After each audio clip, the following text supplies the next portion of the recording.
I discovered my wife's secret. That afternoon, when I accidentally found a box of condoms in her travel bag, everything changed. We hadn't used condoms since we got married. So why did she have them? This discovery made my heart skip a beat, and I knew I had to find answers. Looking back, I can't help but marvel at how ordinary everything seemed before.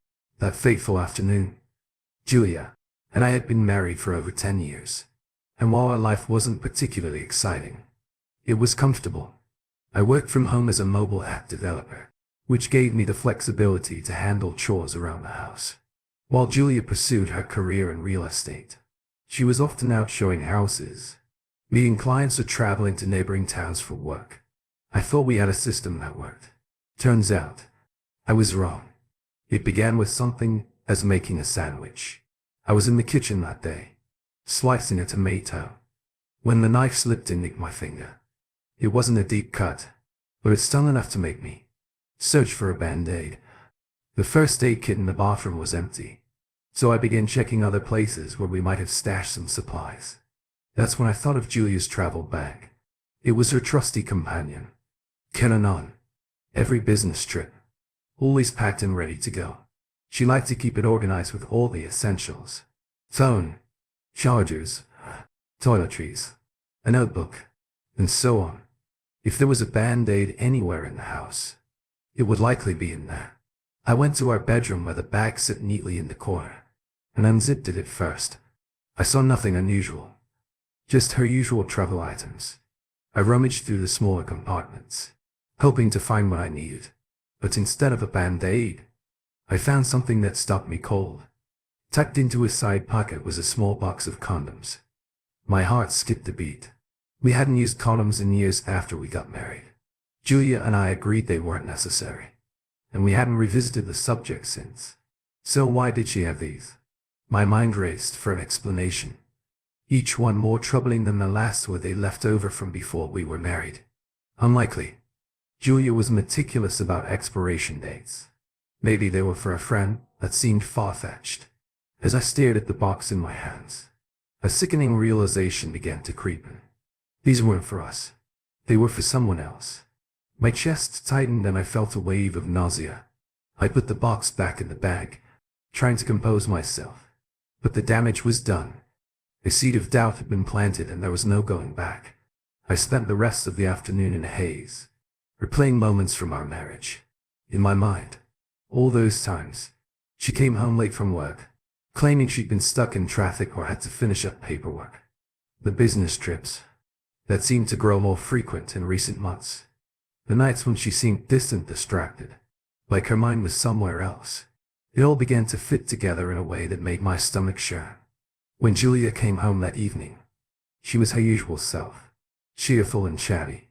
She kissed me on the cheek, asked about my day, and started telling me about a difficult client she dealt with.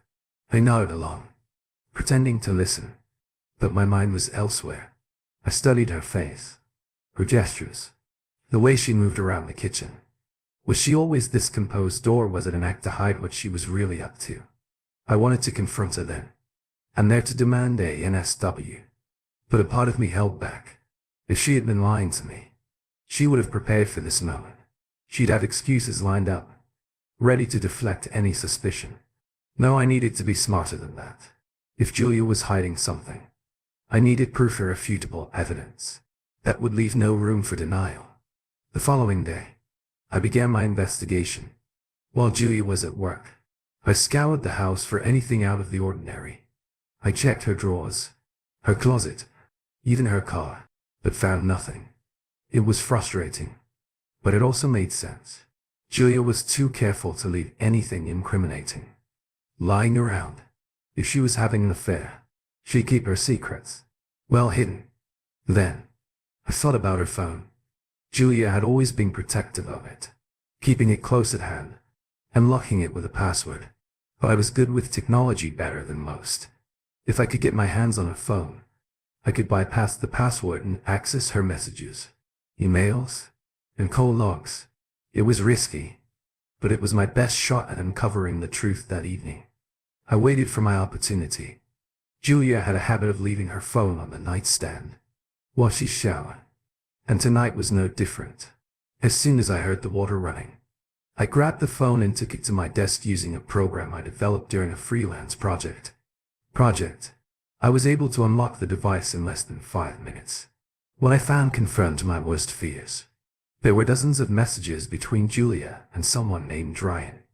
The texts were flirty, suggestive and painfully explicit. They talked about meeting up at motels, sharing stolen moments during lunch breaks, and sneaking around to avoid suspicion. My hands shook as I scrolled through the messages. Each one, a dagger to my heart. Ryan wasn't just some random fling. He was someone Julia had been seeing for months, maybe longer. He was younger than me, by at least 10 years. If his social media profile was accurate, they had inside jokes, pet names, and shared memories. It wasn't just physical. It was emotional. Julia wasn't just cheating on me. She was building a life with someone else. I put the phone back on the nightstand and returned to my desk, my mind racing. The anger and betrayal I felt were overwhelming, but I forced myself to stay calm. If Julia thought she could make a fool of me, she was in for a rude awakening. I wasn't going to let her walk all over me, and I certainly wasn't going to let her get away with it that night. I barely slept. I lay in bed, staring at the ceiling as my mind churned with plans. Confronting her outright wouldn't work.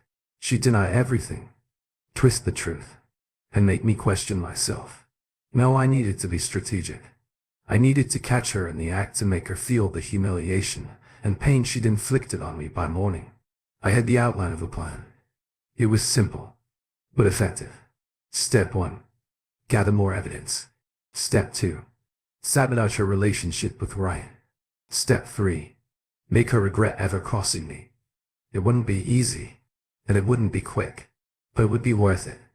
Julia went about her day as if nothing had changed, completely unaware that I was onto her.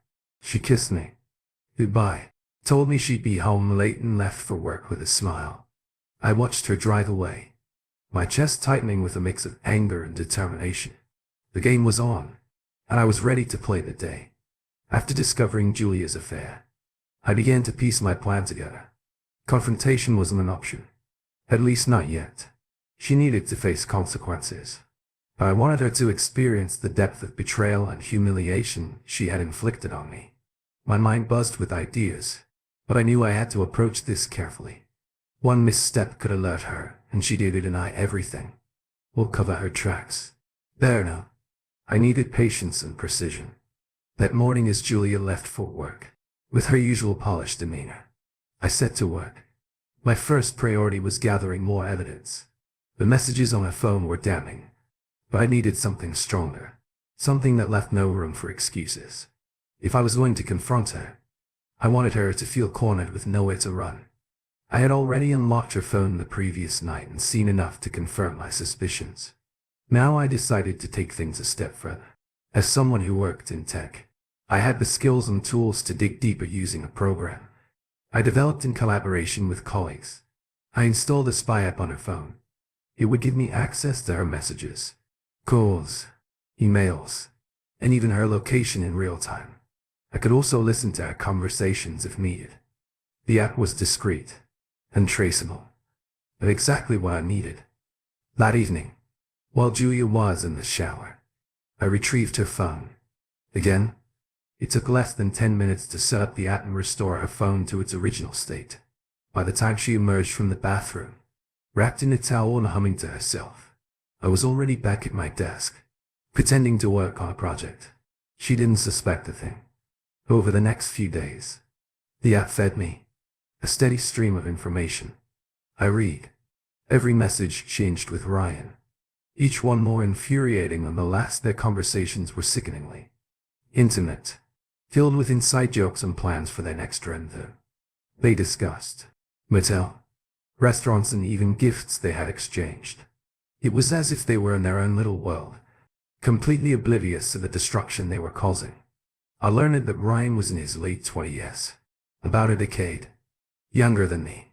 He worked as a personal trainer at a gym across town, which explained his chiseled physique that Julia seemed to admire so much. Their texts often included suggestive comments about his workouts, her body, and the things they planned to do together. It made my stomach churn through the Adion tracking feature. I confronted the motels they frequented, and the times they met Julia, often used her business trips as an excuse. But sometimes they met during lunch breaks or after work. Their boldness astonished me. They didn't even try to hide it, assuming I was too oblivious to notice. The more I uncovered, the angrier I became. This wasn't just a fling. Julia had built a second life with Ryan, and she thought she could keep it hidden forever. She underestimated me. This happened when I was in the first or second year of junior high school. I think I was about 13 years old. I grew up in the countryside. While she was busy sneaking around, I was 10 steps ahead, planning my next move. One afternoon, as I read through their messages, an idea struck me. I wasn't just going to expose her affair. I was going to make them suffer. It started with something simple. The condoms. The same box I had found in Julia's travel bag. I decided to turn their love pleasure into a source of discomfort. Comfort. I went to the kitchen and grabbed a bottle of olive oil and a jar of ground chili pepper. Mixing the two, I created a fiery paste that was potent enough to make my tongue burn with just that. I tested it cautiously, ensuring it was as intense as I needed it to be. It burned like hell, which made it perfect. Next, I retrieved a few syringes I had left over from an old medication. Using the syringe, I carefully injected the chili oil mixture into each condom. The punctures were tiny and nearly invisible to be extra cautious. I sealed the holes with a small dab of glue. By the time I was done, the condoms looked untouched, but their contents were anything but harmless. Satisfied with my handiwork, I placed them back in Julia's bag, exactly where I found them. The next step of my plan required something messier. I thought about how I could make their next run unforgettable. Something they'd remember every time they looked at each other. That's when I thought of Greg, our neighbor. Greg worked for a waste management company dealing with septic tanks and sewage. I knew him well enough to make a strange request. Without raising too much suspicion, that evening I walked over to Greg's house, with a smile plastered on my face. "Hey Greg," I said, casually. "I've got a weird favor to ask." Greg raised an eyebrow, clearly curious. "What's up?" "I need a couple of canisters of waste. The stuff you deal with at work," I said, trying to sound nonchalant. "It's for an experiment." He burst out laughing. "You serious? What kind of experiment involves sewage?" I fumbled for an excuse, eventually mumbling something about testing a filtration system. It sounded absurd, but Greg didn't press me. "You're a strange one, man," he said, shaking his head. "But sure, I can get you what you need." True to his word, Greg delivered 2 large canisters of sewage. The next day, the smell was revolting, even with the lids tightly sealed. I thanked him and quickly stashed the canisters in my garage, eager to put them to use with the condoms tampered and the sewage secured.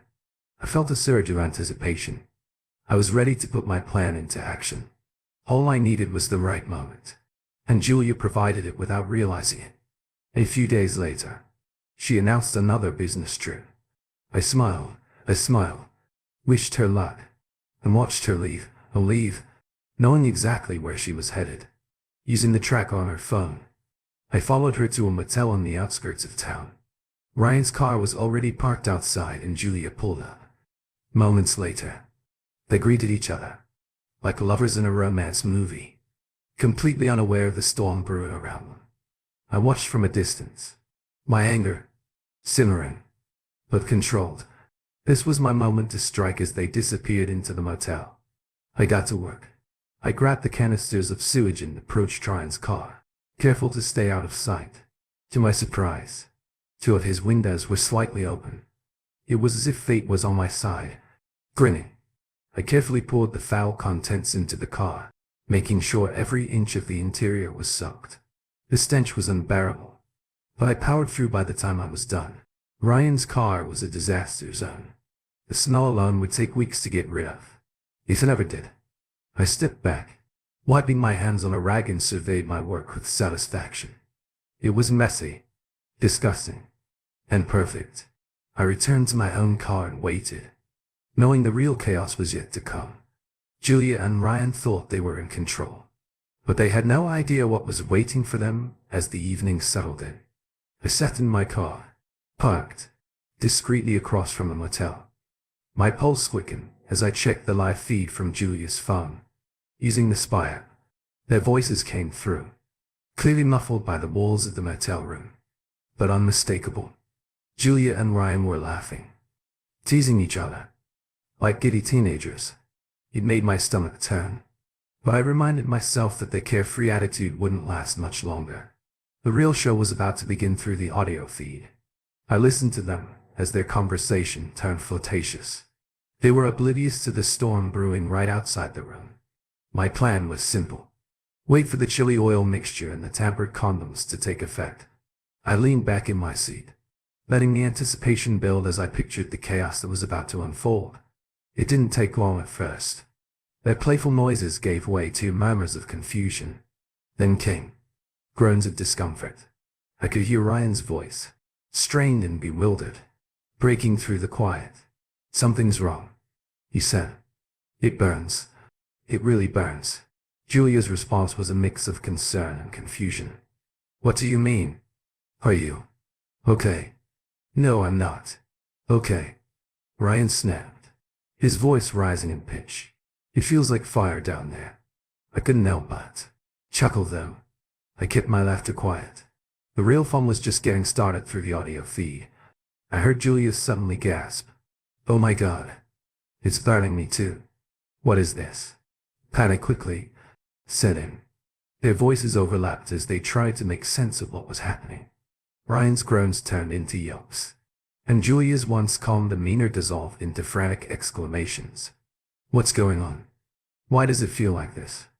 Listening to their agony was strangely satisfying. I imagined them scrambling around the room, trying to soothe the burning sensation with water or anything else they could find. Of course, water wouldn't help. Anyone who has ever handled chili peppers knows that water only spreads the burn. Their pain and confusion were escalating by the second. Through the feed, I caught snippets of their panicked conversation. "Do you think it's an allergic reaction?" Julia asked, her voice trembling. "An allergic reaction to what?" Ryan shot back, his tone sharp with frustration. "I don't know. This has never happened before," Julia cried.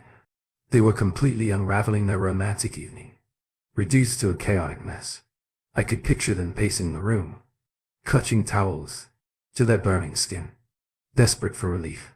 It was everything I had hoped for, and more after several minutes of escalating panic. Julia's voice cut through the noise. "We need to go to the hospital now." Ryan didn't argue.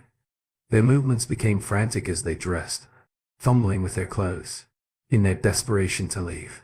I stayed glued to the audio feed, my heart racing as I waited for the next phase of my plan to unfold. I watched from my car as they burst out of the motel room, their movements awkward and hurried. Ryan was clutching his crutch, his face contorted in pain, while Julia stumbled behind him, her expression a mix of agony and frustration. They made a beeline for Ryan's car, completely unaware of what awaited them. As soon as Ryan opened the door, the stench hit them like a freight train. "What the hell?" Ryan bellowed, staggering back from the car. His voice was filled with both shock and disgust. "What is that smell?" Julia, already frazzled, leaned in to look. The instant the odor hit her, she gagged and stumbled backward. "Oh my God. What is that? It smells like death." They stood there for a moment, frozen in horror as the full realization of the situation sank in. Ryan's car, once pristine, was now a disaster zone filled with sewage. The smell was overpowering, clinging to the air around them like a toxic cloud. Ryan tried to compose himself, but the combination of the burning sensation and the stench was too much. "This can't be happening," he muttered, his voice shaking. "How did this even? What is this?" Julia, equally stunned, could only stare at the car, her face pale for the first time. Cracks began to show in her usual confident demeanor. "What are we supposed to do now?" she asked, her voice rising in panic with no other option. They turned to Julia's car, I watched as they hurried over, still gagging from the stench. Their clothes, already damp with sweat from their ordeal, now carried the faint traces of the sewage smell that lingered in the parking lot. They threw open the doors and climbed in, desperate to escape the scene. As they drove off, I couldn't suppress the laughter bubbling up inside me. The once romantic getaway had turned into a nightmare, and I had orchestrated every second of it. The sight of them hobbling away, covered in sweat and reeking of sewage, was a moment I would cherish forever. I sat in my car for a while, letting the adrenaline from the evening slowly fade. The parking lot was quiet. Now the chaos of their departure, leaving an eerie stillness behind Ryan's ruined car sat, abandoned, a testament to the night's events. Through the spire, I could still hear their panicked voices as they drove toward the hospital. Ryan's curses and Julia's frantic attempts to make sense of what had happened were like music to my ears.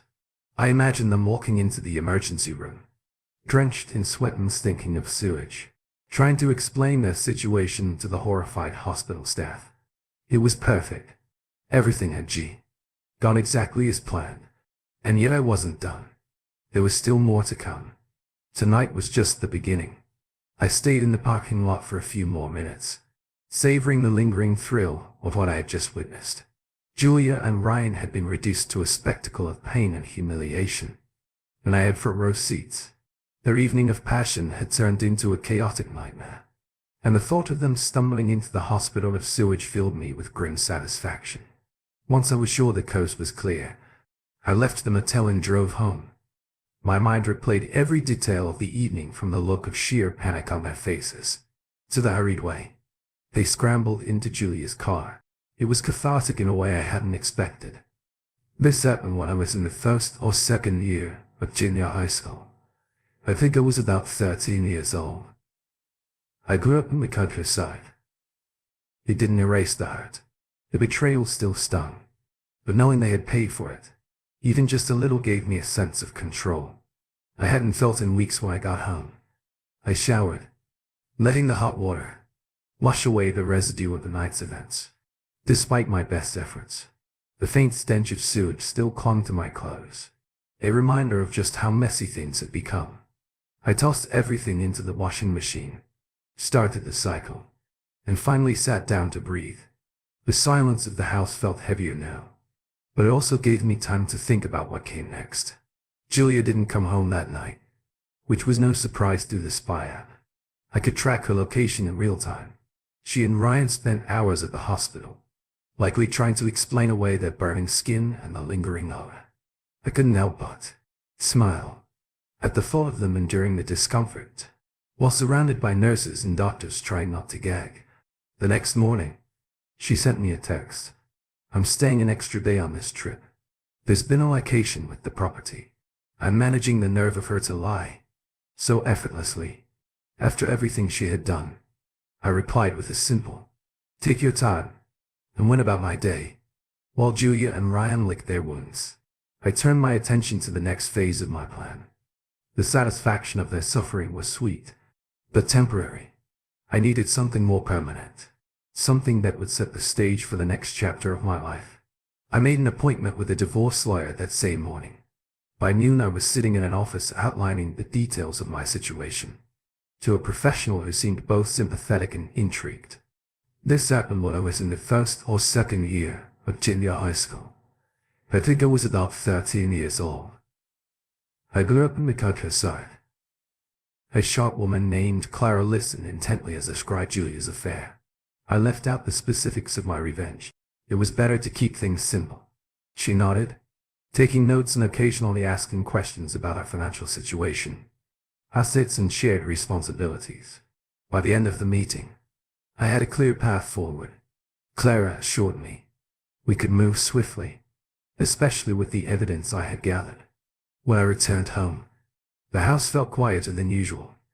Julia's absence wasn't new. She was often gone for work, but this time, it felt different. Knowing what I knew, every corner of the house seemed to carry a shadow of her betrayal. I looked around at the life we had built together and felt a mix of anger and relief. Anger, how easily she had thrown it all away, and relief that I was finally taking steps to free myself from her lies. That evening, I reviewed the data from the spy app. Again, Julia and Ryan had exchanged a few texts since leaving the hospital. They toned much less playful than before. They discussed their injuries in vague terms, clearly trying to process what had happened. Ryan seemed particularly shaken repeatedly, asking Julia if she had any idea what might have caused the burning. Julia, for her part, was defensive and evasive, insisting it must have been a reaction to something they'd eaten or touched. I chuckled to myself. They were fumbling in the dark, trying to find answers, completely unaware that I had orchestrated everything. The idea of them racking their brains for a logical explanation only made the situation more satisfying. Julia returned home 2 days later, looking worse for wear. Her usually polished appearance was replaced by a pale, tired face, and her movements were slower, as if she was carrying an invisible weight. She barely made eye contact with me as she walked through the door, setting her bag down with a heavy sigh. "Rough trip?" I asked, keeping my tone light. "You have no idea, she muttered, avoiding my gaze. As she headed to the kitchen, I watched her closely, noting the tension in her shoulders and the way she kept fidgeting with her hands. She looked defeated. This happened when I was in the first or second year of junior high school. I think I was about 13 years old.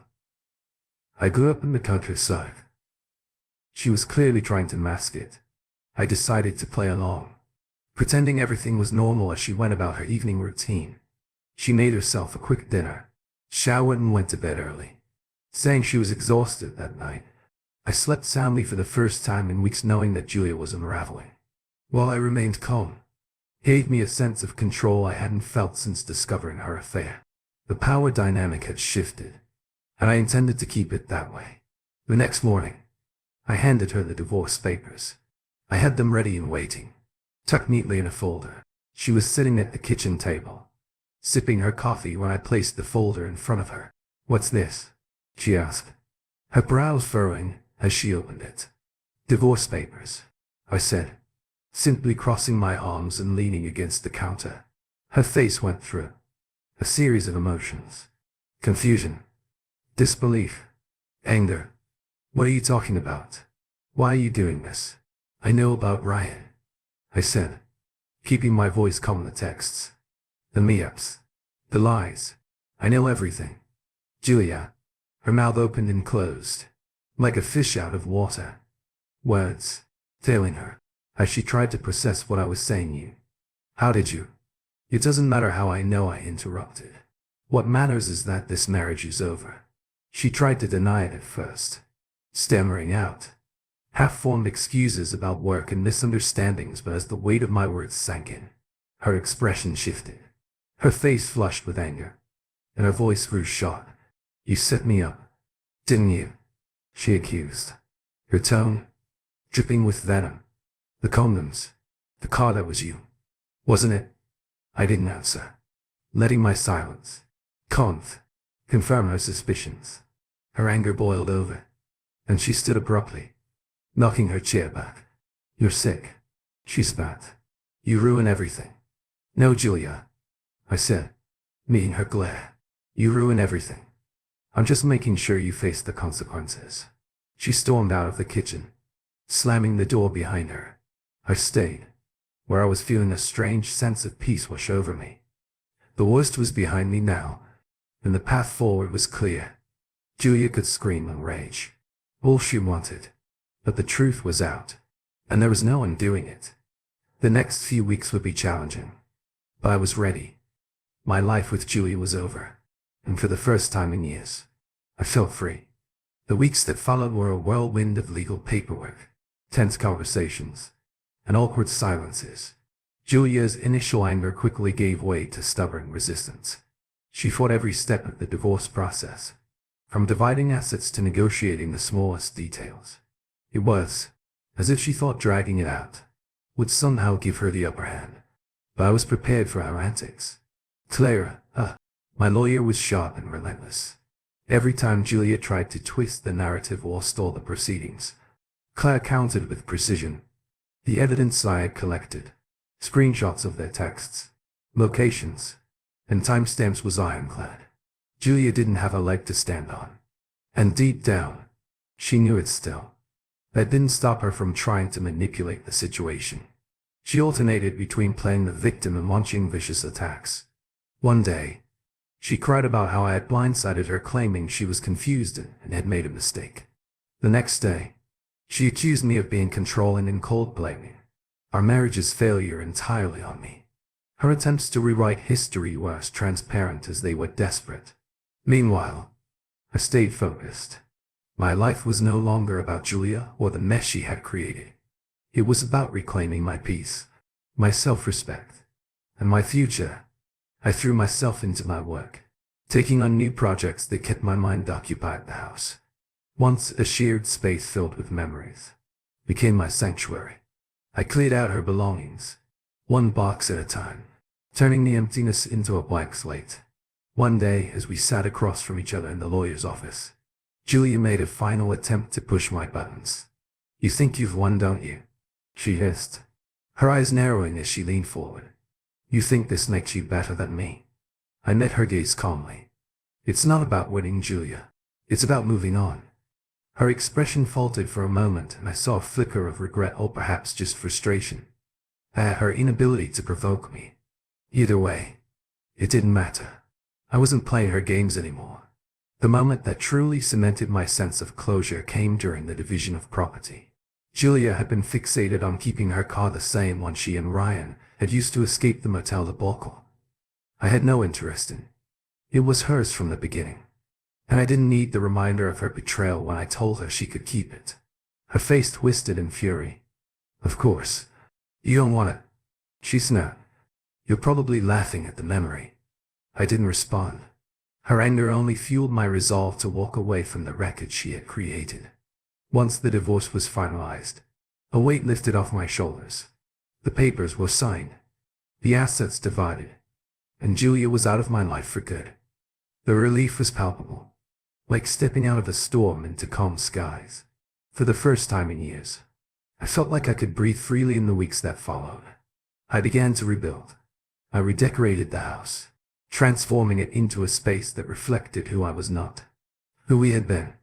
I reconnected with old friends, some of whom I had drifted away from during my marriage. Their support reminded me of the strength I had forgotten I possessed. Work flourished as I poured my energy into new projects. The focus and determination that had fueled my plan for revenge now propelled me toward a brighter future. I even started going out more, meeting new people, and rediscovering parts of myself that had been buried under the weight of a failing marriage. As for Julia, I heard through mutual acquaintances that her life had taken a downturn. The scandal of her affair and the messy aftermath had tarnished her reputation. Ryan, it seemed, had distanced himself after their hospital escapade, unwilling to deal with the fallout. She was left to pick up the pieces alone, a fitting consequence for the choices she had made. But I didn't dwell on her misfortune. My revenge had been satisfying, yes, but it wasn't the centerpiece of my story. The real victory lay in my ability to move forward, to reclaim my life and redefine my happiness. One evening, as I sat on the porch with a cup of coffee, I reflected on the journey I had been through, the betrayal, the anger, the elaborate plan for payback. It all felt like a distant memory. Now what remained was a sense of clarity and strength. Julia's actions had broken something in me, but in the process of rebuilding, I had become stronger than ever. The past was behind me, and the future stretched out ahead, full of possibilities. I wasn't bitter or resentful. I was free, and that was all that mattered. Here's the next story. I'm not even sure what to write. I'm still trying to digest what I discovered on my wife's PC. I was only trying to acquire a photo she wanted printed for the workplace when I found out. I look forward to seeing you again tomorrow. Same time. Derek's text reads yes, and I'll be at work late. I miss you too. Sophia's response reads sent earlier. Today, the home is quiet. Sophia's sleeping in the bedroom down the hall. She has no idea that I know. At least not yet. I take a big breath at my desk. I open my laptop. The desktop features a photo of us and me. I close it. I discovered their discussion just a few hours ago. It began 3 months ago. I found a parcel for you on the porch last week. while you were on vacation. Derek wrote back in September. I hope you don't mind that. I got it for you. Are a lifesaver now. Next coffee is on me. Elise had responded coffee. This was what they were consuming. She gave him coffee as they stood in the lawn, chatting. How many times did she do that? I'd seen them standing back there, talking and laughing, and I'd never thought much of it. But now I was beginning to feel foolish. Had she been doing this for a while? Or was it all new? My phone vibrated in my pocket, so I pulled it out. Look at it. My supervisor sent me a text. Have you prepared those files for the presentation? Tomorrow morning. I didn't want to lie yet. I didn't want to speak the truth either. I responded yes, and put my phone aside. Another creak from the hallway, and I heard footsteps at the door. I minimized the text message screen as if I were at work, and my employer was about to check what I was doing on my computer. Alex. Sophia calls from the doorway, sounding drowsy. Are you heading to bed? I did not turn to look at him. I couldn't. I was just finishing up some job. I replied, attempting to sound natural. Don't stay awake too late. You have a major meeting tomorrow. Correct. The encounter between Blake and Derek. Because of course, Derek also works for our organization, albeit in another department. The universe has a sick sense of humor. I sighed with relief as I heard her footsteps return to bed. I open a new tab and begin writing symptoms of, but remove it. What are the signs of infidelity? I already had it in front of me. I see Lucas from it has given me an email asking if I have everything ready for my presentation tomorrow. I should respond to him. I should end this chat. I should do something. Anything. But I don't. I continue to read. I continue to think. I recall coming home from work and Derek, bringing her coffee, because he had made too much. I recall her leaving her phone at home while she went for a run. When I was out of town for a few days, our front porch security camera suddenly stopped operating. I opened our bank account. I reviewed our transactions. I saw she paid for a supper at a place I had never heard of. I saw she reserved a hotel stay, but then canceled it. The clock is ticking in a few hours. I'll sit down with Blake to give our quarterly findings. Derek will most likely be present. I take a paper and jot down every time she says she has to work late or go out with her pals. I connect the dots. I notice a pattern. I do not know what to do. I want to confront her. I want to wake her up and ask her what's going on. But I open a fresh document and record all. I know everything I have. Read. My cell phone vibrates. This is another message from Blake Drinks. Following the presentation tomorrow, the whole squad is coming. The entire team, including Derek. Sorry. Family thing. Tomorrow. I texted her back a family thing. Sophia shifts in bed in a few hours. She'll wake up, kiss me goodbye, and depart for work or wherever she's headed. Will she send Derek an SMS on her way to work? Will they plan their next meeting? While I'm presenting, the cursor still blinks at me. I start typing again. I want to make sure that I write everything down in case I need it later. A car drives past that for a second. I expect it to stop, and I'll hear Derek's car door open. But it keeps going, and the sound of its engine fades away, leaving me alone with my thoughts, and the sound of my computer fan. I suppose I'll find out tomorrow. But for now, all I can do is stare at the blinking cursor and wonder how many other husbands have sat in front of a screen similar to this. They typing out their thoughts and anxieties, trying to figure out what to do next. I'm not sure how much time passes until I get out of the chair, but it takes me a bit to realize I'm standing up. I stroll up the stairs and into the bedroom. I'm careful not to make any noise and lie down next to my wife, while keeping my distance. I close my eyes and attempt to go asleep, but I can't. Even when my eyes are closed, I can still see the glow on my computer screen. I look away from Sophia, feeling uneasy as I sleep next to her. Her breathing seems excessively loud and invasive. A passing car's headlights create a bright line on the ceiling, and I watch it pass just as I've done numerous times before. I'm not sure why, but this time it feels different. I don't feel like I belong here. I feel unwelcome in my own bed. As if to corroborate that assumption, Eli turns over and places her hand on my back, causing me to wince. The sensation of her skin on mine is suddenly overwhelming. Alex, she says tiredly. Is there something wrong? No, just work, I say. It hurts to lie to her. Go back to bed. Her respiration quickly returns to normal. I suppose it's simple to trust someone when you're the one doing the betrayal. I pick up my phone from the nightstand and check the time. 24.7. I need to get up in less than 5 hours to prepare for tomorrow's presentation. I desperately need to sleep, but I doubt it will happen. See that I still have an unread text message from Lucas. I just wanted to let you know that I have uploaded a backup of your presentation to the shared drive. Good luck tomorrow, I respond. Thank you, Lucas. And then, I wonder if he could acquire access to deleted text messages from my company's phones. I doubt it. This happened when I was in the first or second year at junior high school. I think I was about 13 years old. I grew up in the countryside. I gaze out the window and notice the orange glow of the streetlights outside. 3 months. They exchanged 3 months' worth of SMS. How many times have they met up? Without my knowledge, I attempt to visualize all of the falsehoods she's told me over and over. She said that she was working late, going for a run, or simply swinging by for a coffee. And every time I believed her, I feel a lump in my throat and a burning sensation in my chest. I want to cry, but I keep back.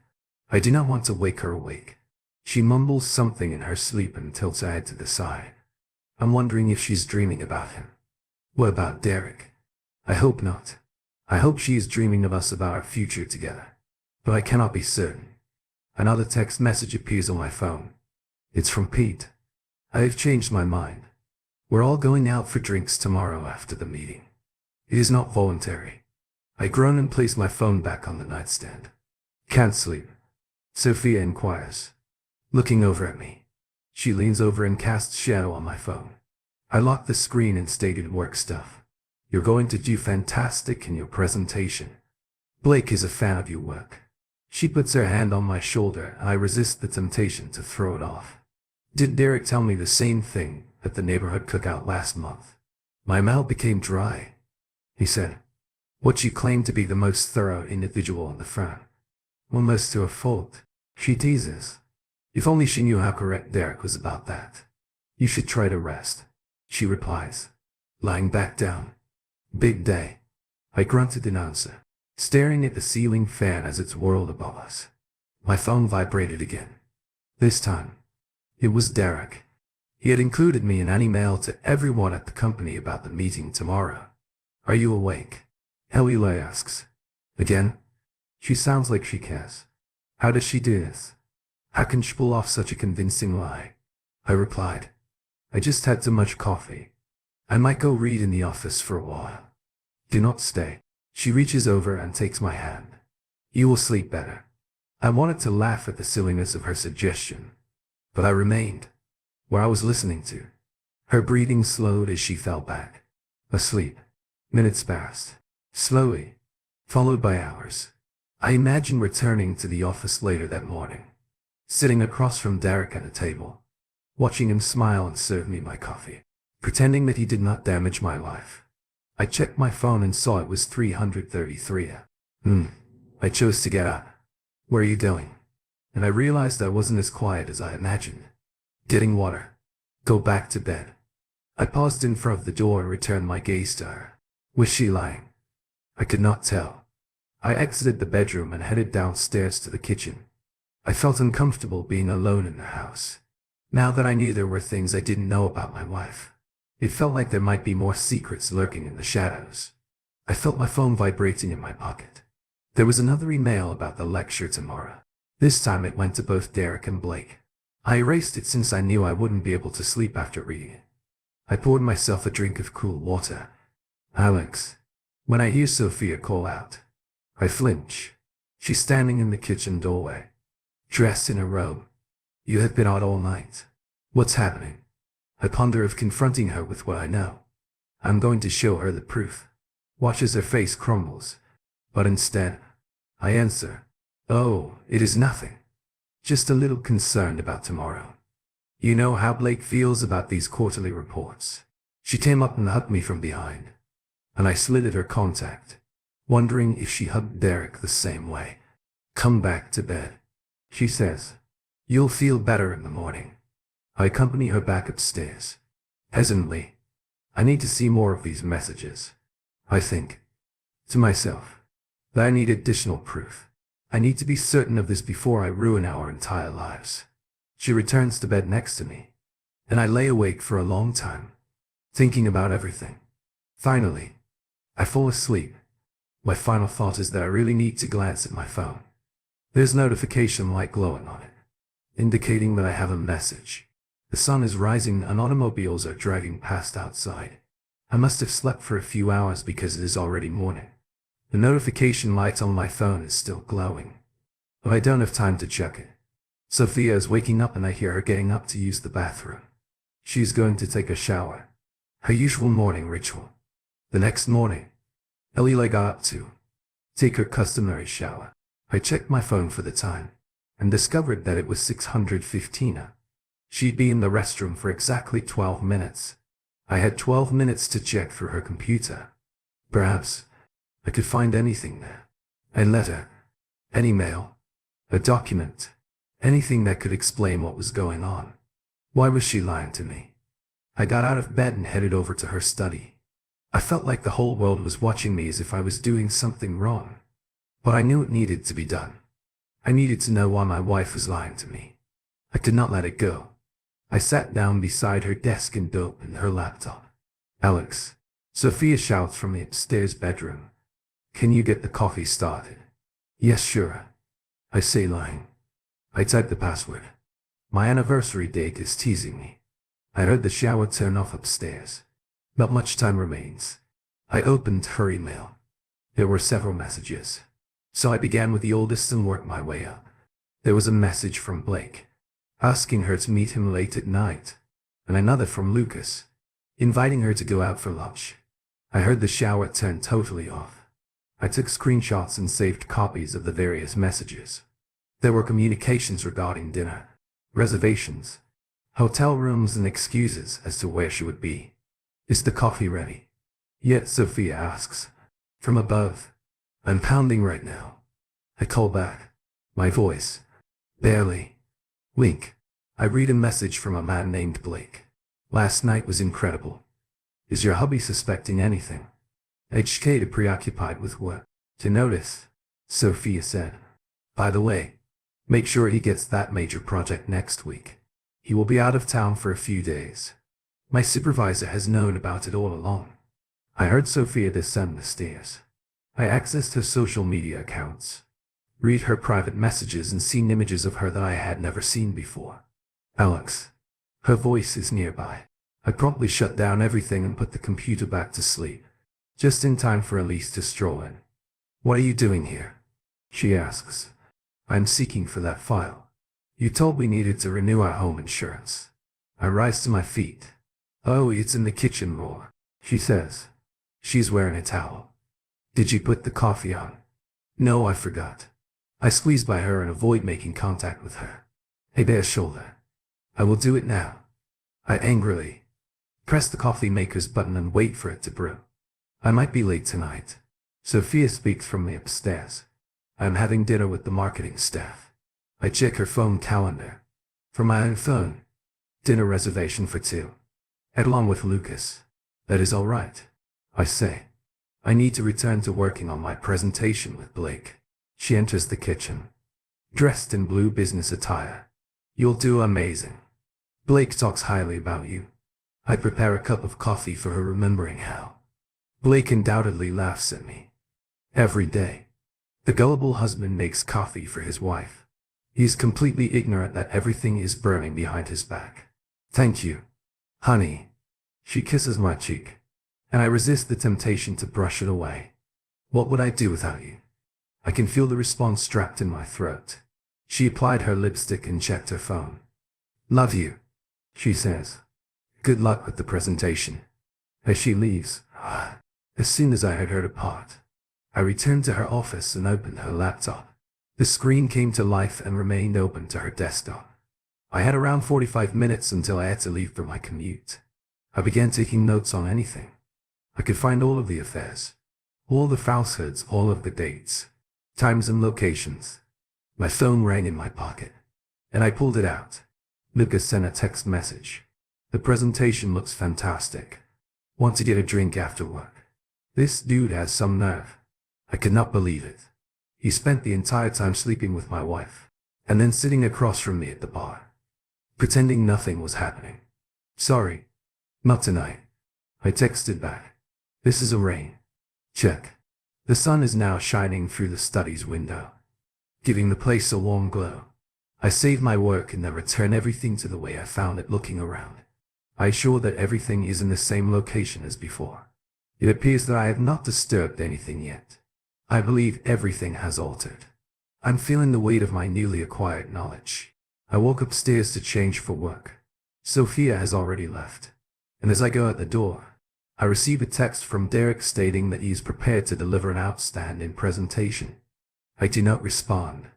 It makes me question who else is engaged in this situation. How many people know about Eli and Blake? How many people know? But don't say anything. And why didn't Derek tell me anything? Was he simply being a decent friend, minding his own business? Did Blake beg him to keep it a secret? I don't know the answers to any of these questions, but I plan to find out, and I now have a way to do. So I got into my car and traveled to work. I have a strategy now, but I must be patient. I have to be cautious and avoid revealing any information. I need to be careful. The morning meeting went nicely. I gave my presentation and made my point. And now, 3 hours later, I am seated in a downtown coffee shop. I decided to take a pause and clear my mind before proceeding. I find myself seated in a cafe, staring at my untouched coffee. People walk past outdoors, ignorant of the upheaval beneath their seemingly normal existence. Lucas appears beaming as if nothing had happened between us. Dude, you crushed in there, he says, setting down his nice coffee. Blake's jaw dropped when you showed him the projection graphs. I stared at him and wondered whether he knew what was going to happen. Thanks for your assistance with the technology. I think it's nice to have someone you can rely on. He laughed and drank his beer. Friends, I say. It feels like poison in my mouth. I placed my phone on the table. Screens, side down. What do you recall from last Tuesday? Lucas, our supper at lunch. He came to a halt at midship and looked at me. Last Tuesday, you reserved a table for 800 p.m. for two. I talked softly and deliberately. How was the wine menu? Any good? He turned pale. Alex, allow me to explain. Tell me the truth then about the lunches, about the late-night meetings, and the computer problems that seem to require immediate attention. At the same time, you were with my wife. The pair at the next table gazed at us. Lucas leaned closer and murmured, "It's not what you think." No, I turned my phone over and scrolled through some screenshots. I think I'm interpreting your texts with eyes about planning your meetups. I observed his gaze flickering to the television for a second. How long have you been seeing her? Lucas. He flinched. I had struck him. How long? The barista called out. An order, which seemed curiously out of place, given what we were discussing. 6 months. He adds, gently staring down at his coffee. The company picnic. I remembered that day I had been proud of how well she got along with my co-workers, but it suddenly made me feel horrible. Does anyone else know? He seemed astonished. What exactly do you mean by that? Don't act dumb. Eileen and Blake. Derek. How many co-workers are involved in this? Alex. No one is in on this. It isn't like that. So what is it like? I inquire, increasing my voice before instantly dropping it. Tell me. Lucas. Well, my friend, who I cared about, would do this. He ran a hand over his hair. It's just happened. We never met. We shouldn't know. I conclude for him. I get it. The music in the cafe shifted to something upbeat and jazzy. It was so improper for our discourse that I nearly laughed. What are you planning to do? Lucas inquires in a whisper. I put an envelope on the table and slid it across to him. Everything is copied in there. You have 24 hours per day for what a day to report to HR. You had an affair with a co-worker's wife, so that you could quit and never speak to me again. I stare at him. One of those things. Make your pick by tomorrow. What if I didn't? And I'll deliver the footage to HR. Along with it, some amusing paperwork on the special tech assistance you provided for a few of the executives.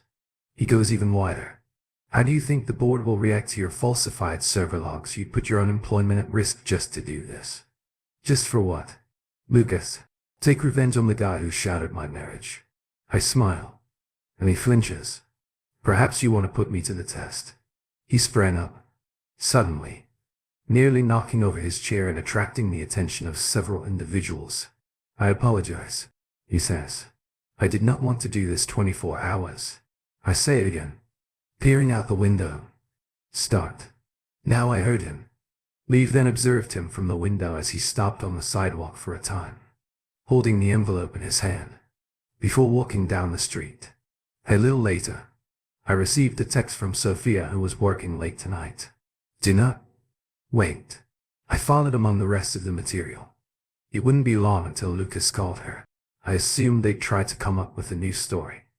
But this time they'd have a harder difficulty convincing me. Place an order. The clerk called to someone close. I took a drink of my coffee and realized it was cold. It didn't matter. I drank it anyway. 1 down and 3 to go. I left the cafe in the evening. The sun had gone down and shadows stretched across the street, making it appear lighter than it was. It was the end of rush hour, and the traffic was clearing. I drove around aimlessly for a while, unsure what to do next. After an hour of this, I eventually started heading home. The journey home from the cafe seemed like I was observing myself from afar. I was still, absorbing what had occurred to Lucas. When I parked the car in our driveway, Sophia was not yet home, but she will be shortly, working late. As usual, I unlocked the door and entered the home. It was vacant and quiet. I went down into the basement and turned on the lights. It was cooler down here, which was suitable, given what I was about to do. Sophia used to giggle at my basement home office. It was simply a desk and a filing cabinet where I kept old paperwork and documents. She could never understand why I needed to have physical copies of documents in this day and age. This is what she got for underestimating me. I took out my laptop and the folder that I had been preparing. It was time to gather evidence. Let us see what your firm's ethics committee thinks about this. Honey, I say, scrolling through Sophia and Blake's printed email communication. My phone vibrated with a text. It was Lucas. Again, I'm meeting with HR tomorrow. And that was a good call. I respond by text and mute the phone. The first thing I did was scan all of the documents into my computer and label each file with the appropriate name, just like I did at work. Derek, always stated. I did an excellent job with that. I paused when I heard a car pull into the driveway, but when the neighbor's door banged, I figured it had to be them. After I finished scanning everything, I went to the website for the legal company where Sophia worked. I found the URL where you can submit anonymous ethics reports to the ethics committee. I type it. That sounds too stiff. I need to report a few breaches. Erase. I've discovered delete. I checked the form on my phone. How should I fill this out to ensure that they couldn't dispute it? I wanted to be certain that I wrote it correctly. My phone vibrated, and I noticed another message from Sophia. I have to stay late at work again. Simply order takeout.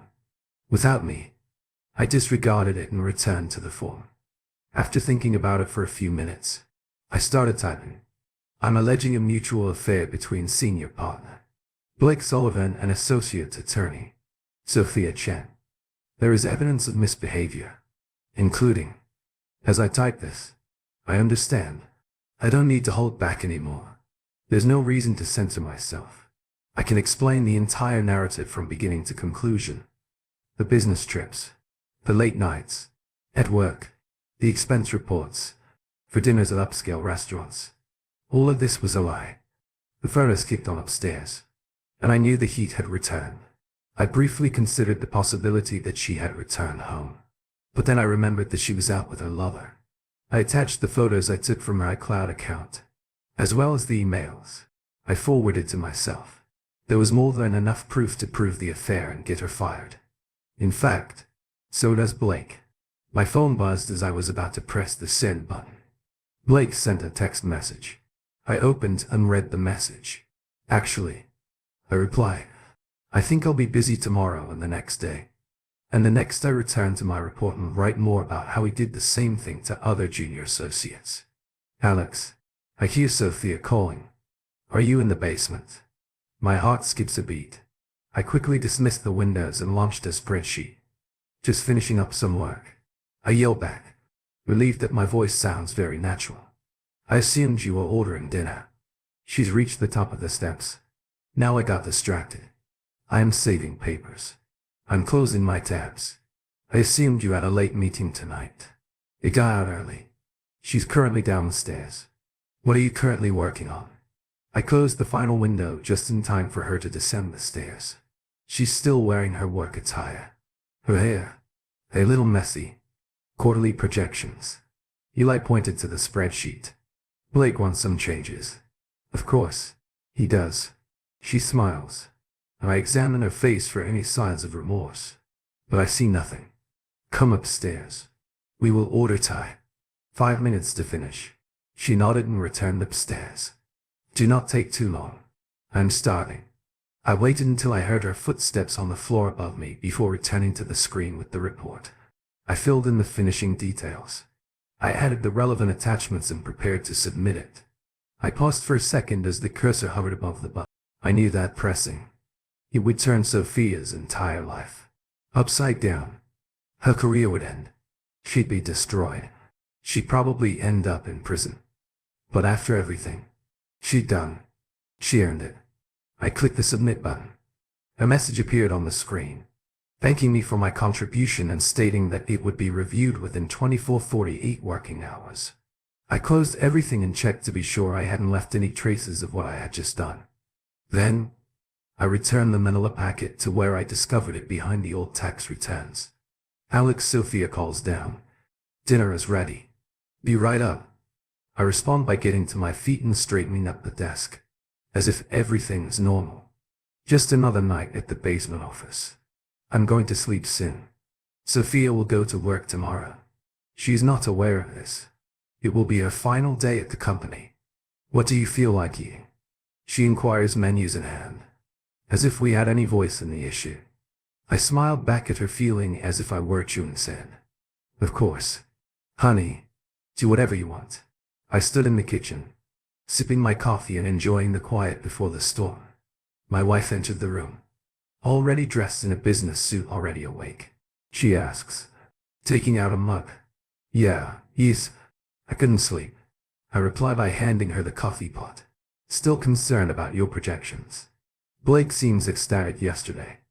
I sip my coffee. Pete is simple to excite.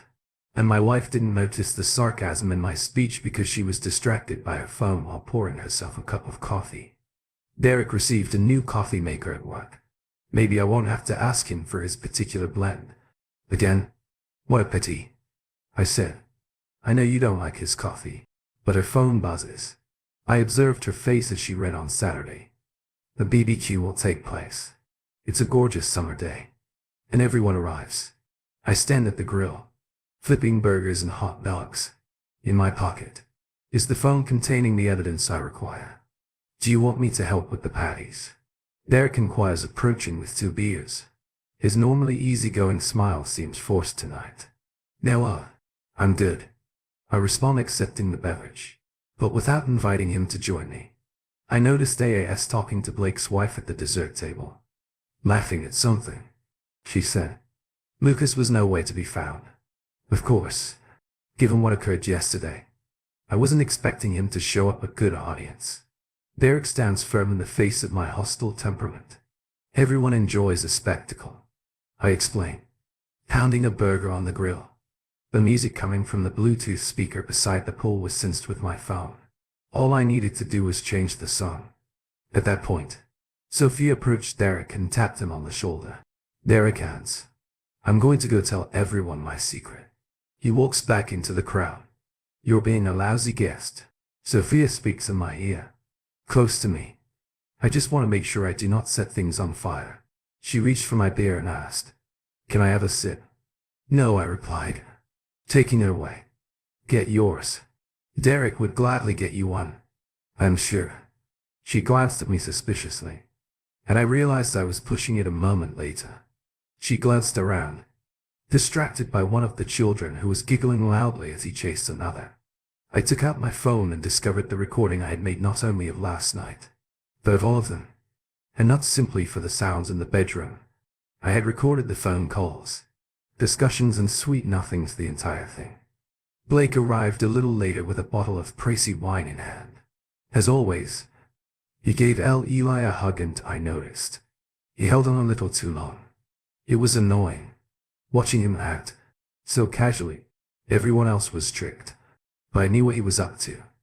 The party continued, and everyone was having a great time. The children were running about playing games on the lawn, while the grown-ups spoke and drank.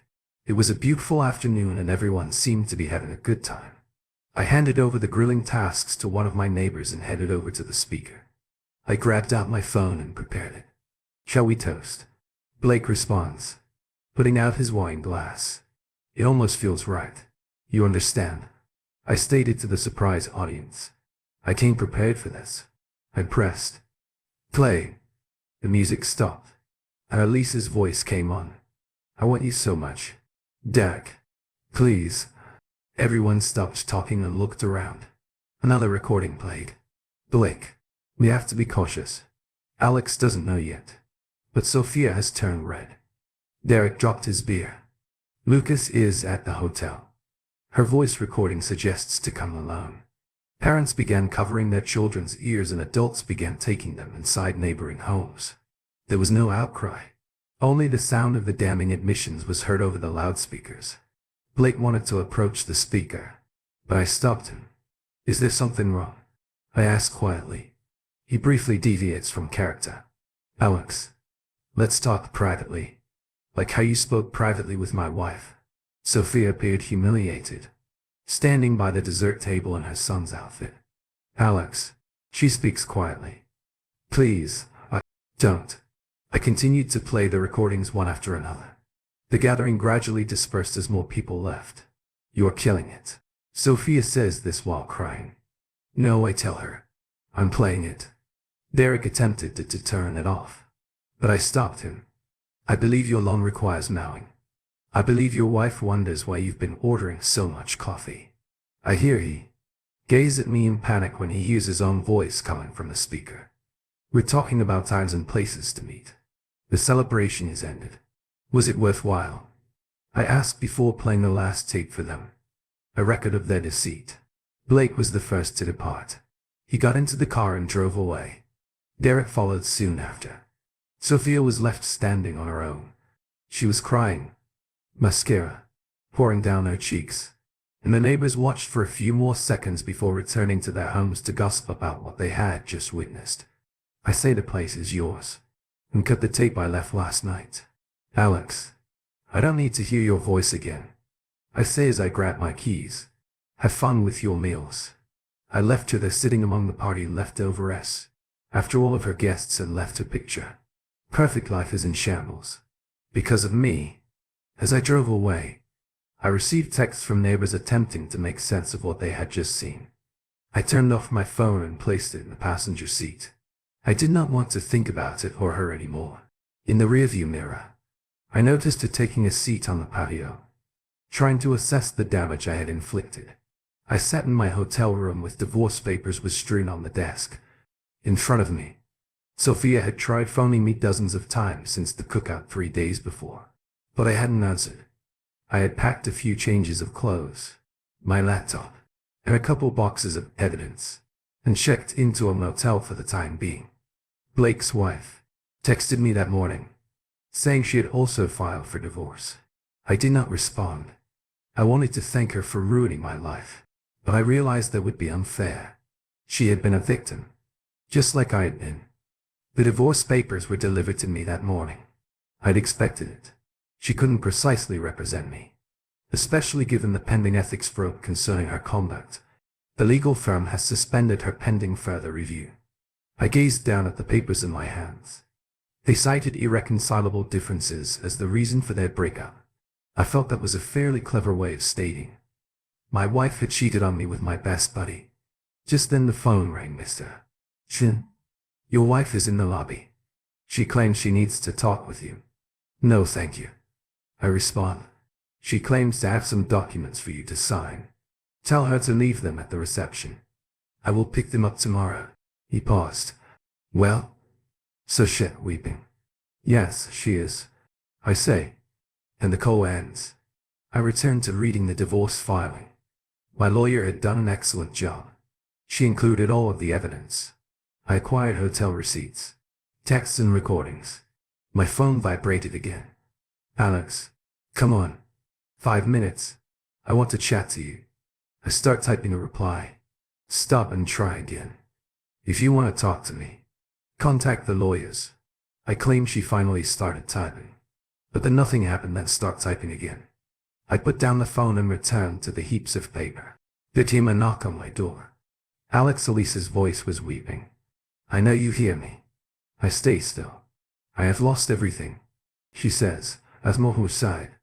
My work, my friends and my dignity. Please don't let me lose you either. I gave out a sour laugh. You were dead to me. The moment you chose them. I shouted at the door. It never was about them. They meant nothing to me. It was what? Just sex. Just deception. It's just betrayal. A moment of unspoken silence passed. Except for her tears. I brought our wedding album, she says. Finally. Do you recall how pleased we were that day? I look at the divorce papers and see how she damaged things. Go home. Sophia. We're finished here. We're not finished, she yelled. Alex. Come on. Come out here. Look at me. Think of us. I got out my phone and contacted security. Yes, this is room 847.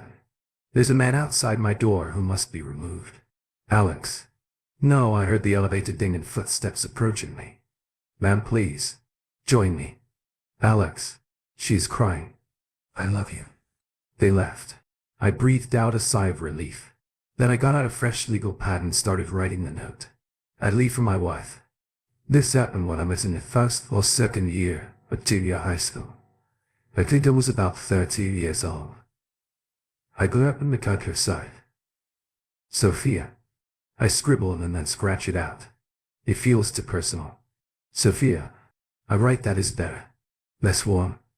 The words came slowly. Then quickly. I gave you everything I had. And you took advantage of me. Now I will turn you against yourself. There was a siren in the distance. But I ignored it and kept right finished.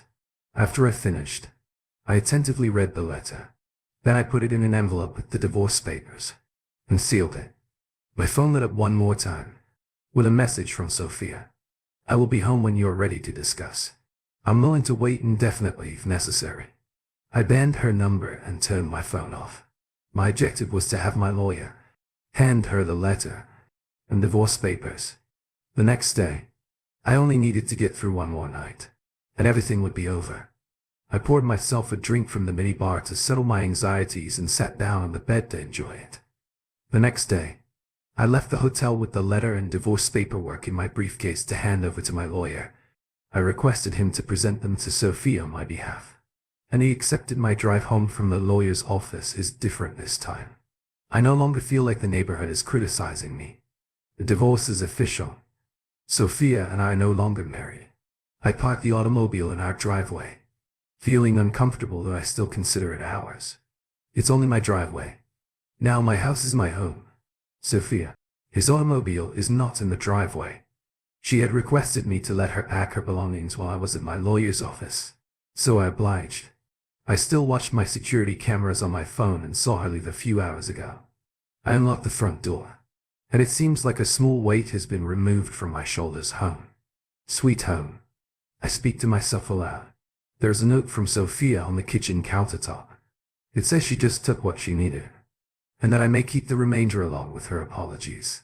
I did not read the rest. I immediately threw it in the trash.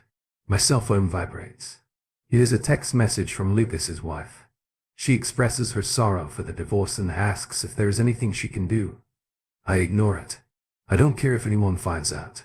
I stroll through the house and realize what's missing. Her makeup and a few other expensive beauty goods had disappeared from the bathroom. Her clothes are gone from the closet when I come into her office. It feels as if a weight has been lifted off my shoulders. I observe that it is basically empty. There is a tiny package on her desk. I open it to see her wedding ring and several images of the two of us. I close it and leave it there. The doorbell rang. I peek across the crowd and notice Blake's wife. She's holding a casserole. She responds, "I know you are in there. Alex, your automobile is out front." I consider pretending I'm not home, but something in her voice makes me respond. "I brought lasagna," she says, holding out the dish as a pious gift and news. I do not want either. Blake has been suspended until they come back some. Ding. The ethics committee of the firm detected something. I looked at her, bewildered. "Why are you telling me this?" "Because you weren't the only one who needed the truth. Some of us are simply too terrified to accomplish what you did." Her eyes shine with tears. "Thank you for the lasagna." I say this as I take the dish. "I just need some time alone." She nodded and took it in. "We're hosting a neighborhood cookout next weekend. You should come." "No more of those. Thank you." She smiled at me. "Just barely." "Okay. Take care, Alex." I locked the door and took the lasagna into the kitchen. The house felt different after that simple gesture of kindness. When I got upstairs, I noticed Elise's pillow on the bed. She had forgotten it. I removed all of the sheets, blankets, and pillowcases from the bed and disposed of them. I'd buy new ones tomorrow. After that, my lawyer sent me a text message. "All done. You are a free guy, free man." I paused for a moment to process the words before walking around the home and opening every window. I wanted to let it all out. Get rid of the remaining traces of her. I sat down at my computer and deleted all of the evidence I had collected. I no longer required it. I kept the audio files from the BBQ and put them on a USB stick just in case the sun was sinking outside. I ordered dinner from a place I had never tried before. The delivery person was also new, probably because I had not ordered from that establishment. It felt refreshing. I sat at the kitchen island, eating in silence. Then, I took out my phone and removed Derek's number, as well as Lucas's and Blake. I paused before erasing else. I heard a car come up outside. An automobile door was opened, then closed. I heard footsteps on the sidewalk. My heart was racing, but it was only my neighbors and their kids. I relaxed. I slipped the phone back into my pocket. Then I looked around at the vacant house. Something felt different now. The sounds were only sounds. It was no longer a safe haven for someone else's secrets. I threw out the remainder of the meal. I looked at the restaurant's name on the package first. It reminded me that I could live differently. Now, I could make fresh decisions. I may discover new places to eat. I can start fresh tomorrow. I would alter the locks on the front door. I'd throw out everything in the fridge and buy new foods. I would replace the linens and repaint the walls. But tonight I'd simply sit here and enjoy the solitude. The night came and went. I poured myself a cup of coffee. It was the final coffee I'd had with Sophia. She had asked if she might come over and talk before leaving town. I was not sure what I wanted to see. Thank you for listening to today's stories. If you enjoyed listening, please, at least, like and subscribe if you haven't done so already. Also, leave a comment below to share your thoughts on what happened.